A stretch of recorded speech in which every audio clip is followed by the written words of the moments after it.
Xiyonat qilasizmi, do'pposlaysizmi, ichasizmi, erlik vazifasini bajarmaysizmi, ishlamaysizmi yoki sevmaysizmi? Nega mendan so'rayapsiz? Faqat erkaklar tufayli ajrashishadimi? Xo'sh, ayjon, nega ajrashyapsizlar? Xiyonat qildingizmi, ichdingizmi? Tabiatimiz to'g'ri kelmadi. Onasi bilan. Farzandlaringiz bormi? Ha, o'g'limiz bor.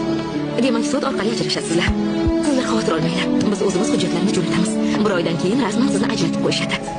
Ikkala tomoni ham ajrashishga rozi bo'lsa, marhamat imzo qo'yinglar.